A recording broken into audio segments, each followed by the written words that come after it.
आपने देवर विभीषण के सामने ये जिक्र किया कि है तो ये भी उसका भाई, लेकिन मेरा कर्तव्य है समझाने का, मानो चाहे मत मानो।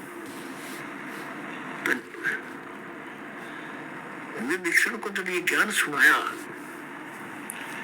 तो कहने लगा, मंदोदरी आप ये ज्ञान कहां से लाए, और यदि मेरे भाई ने सुन लिया तो तेरे को ज्यादा पिटाई कर देगा तेरी।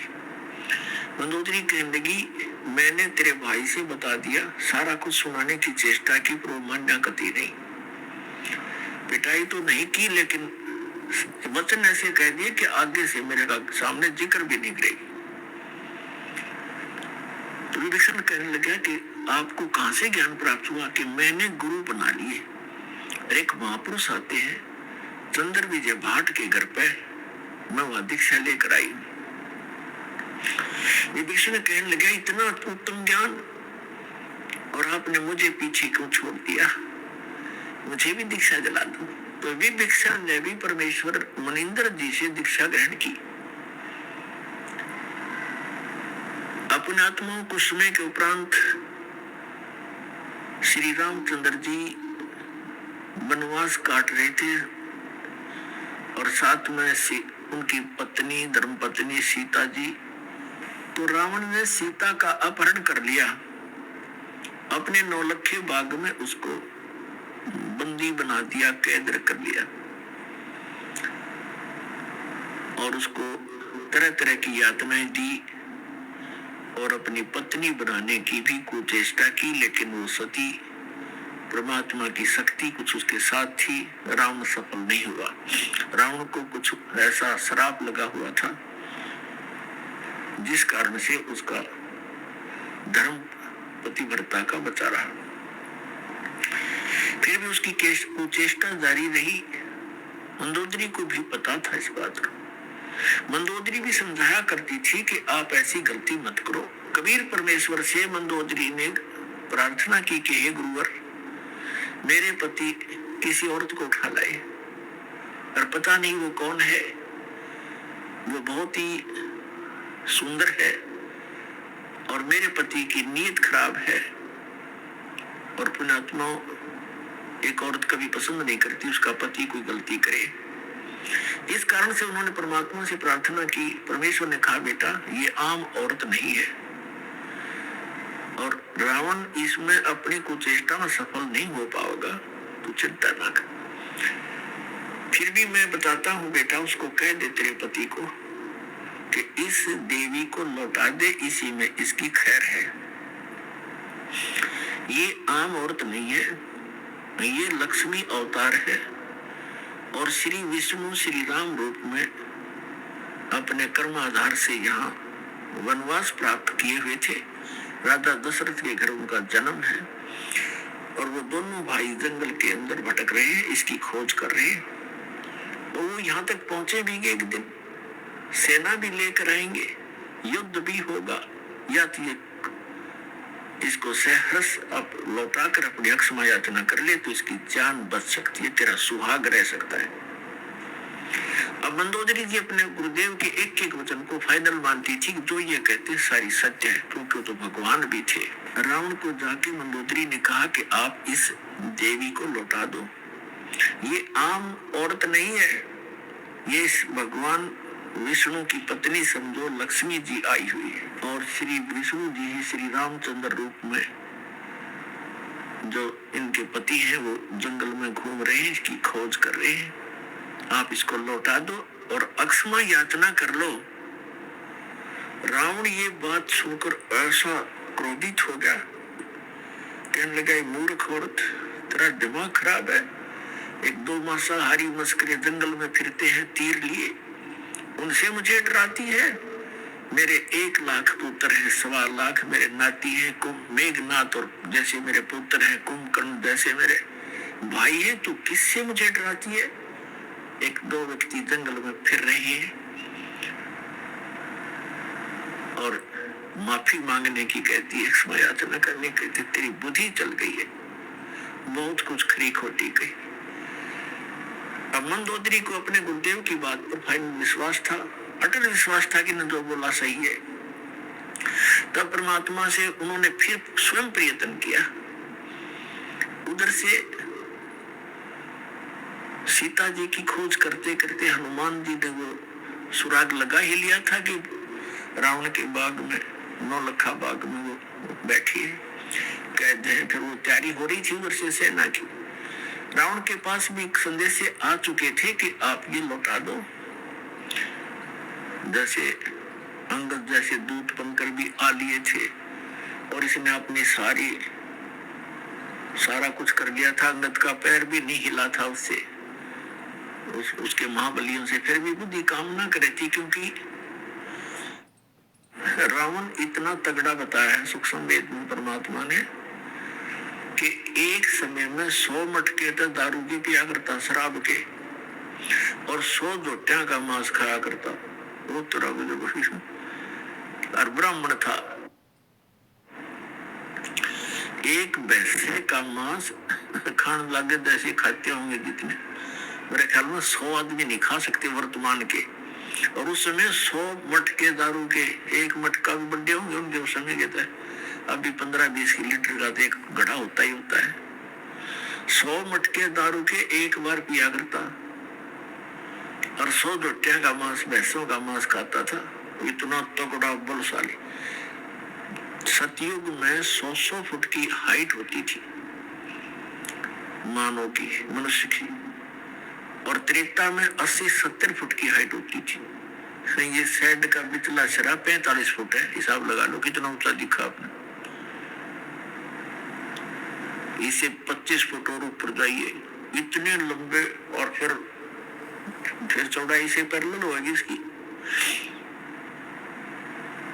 तो बुद्धि भ्रष्टता, खा पी कर दारू, शराब पी कर खा कर मांस, राक्षस जैसी बुद्धि होगी। और सच्चाई पर विचार करना बंद कर दिया। तो उसकी पत्नी ने देखा, परमात्मा ने बताया है कि तेरा सुहाग उजड़ेगा या तो इसे न मना ले। तब एक दिन मंदोदरी ने भगवान से कहा, गुरुदेव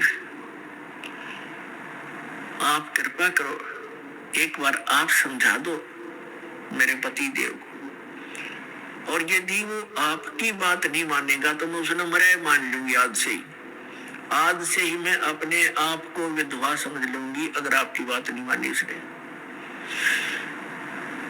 परमात्मा, और आप नहीं जाओगे दाता तो मेरी आत्मा में तरस बनी रहेगी कि शायद गुरु जी कह देते तो मान जाते। अब उस समय, जिस समय ये उसको पता लग गया था रावण को कि सेना बाहर भी इकट्ठी हो रही है और कभी भी आपके साथ कोई घटना घट सकती है, इसलिए वो गुप्त मीटिंग कर रहा था सभी अपने मंत्री महामंत्रियों के साथ, और सभी अपने पुत्र सभी रिश्तेदारों को इकट्ठा कर रखा था। गुप्त मीटिंग चल रही थी। परमात्मा वहां पहुंच गए एक साधु रूप में, और वहां गेट के ऊपर खड़ा था। गेट के ऊपर पहरेदार, उससे जाकर कहा कि भाई मुझे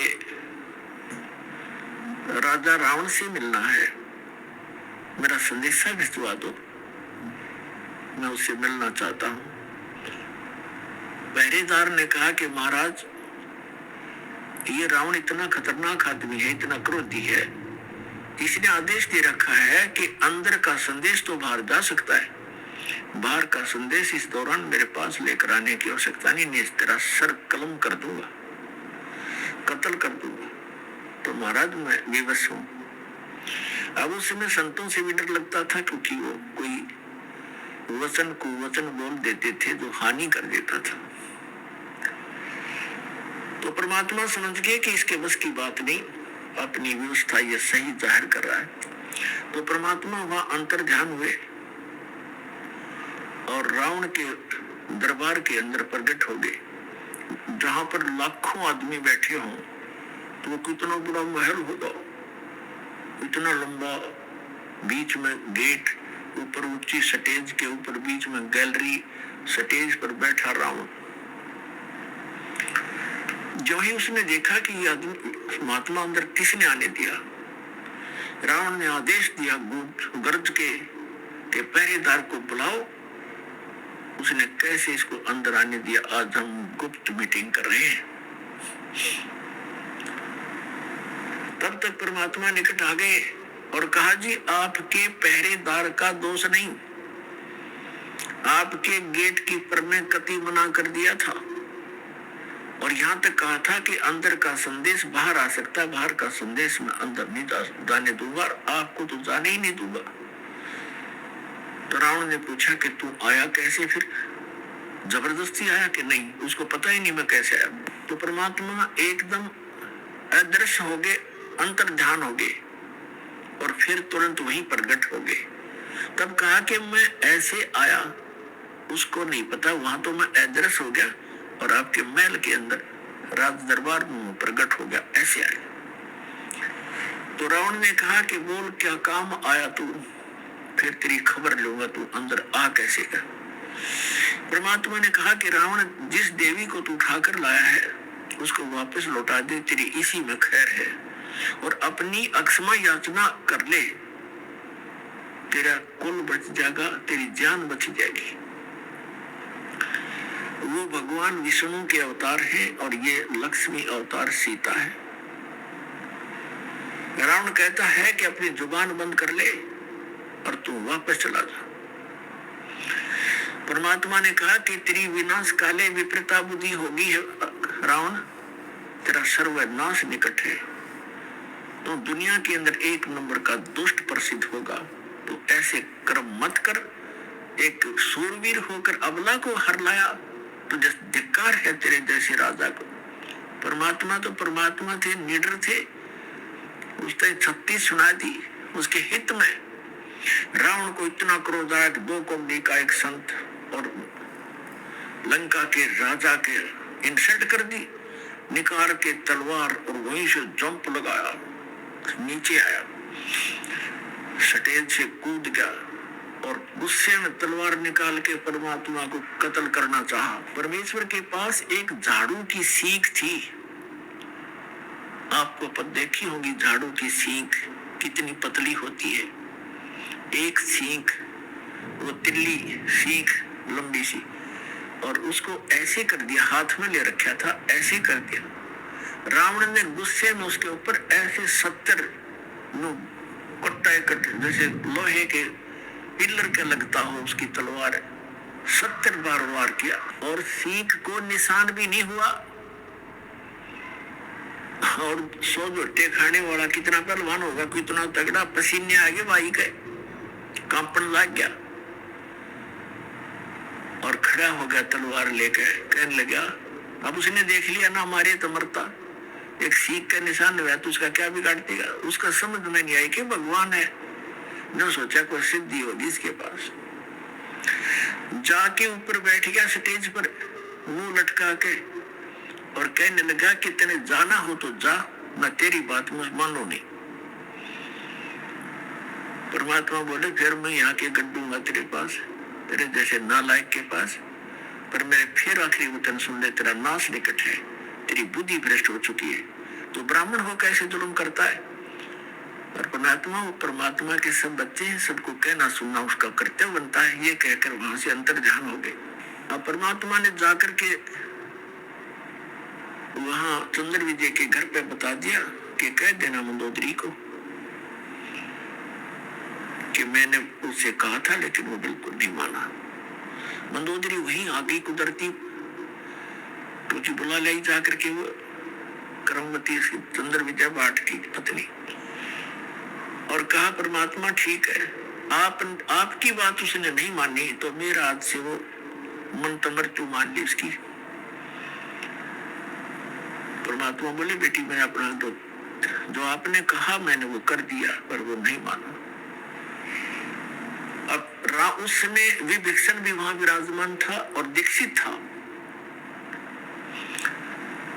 उसने घर आकर बताया कि अपने भाभी जी को बता मंदोदरी को कि मंदोदरी आज तो मेरे भाई ने परमात्मा का कत्ल कर दिया होता, पर परमात्मा ने ऐसी लीला करी कि एक सीख ले रखी थी झाड़ू की और ऐसे कर दी और उसने 70 बार उसको बहुत जबरदस्त ताकत से 70 बार किए, तस से नस भी और मान्या फिर भी नहीं।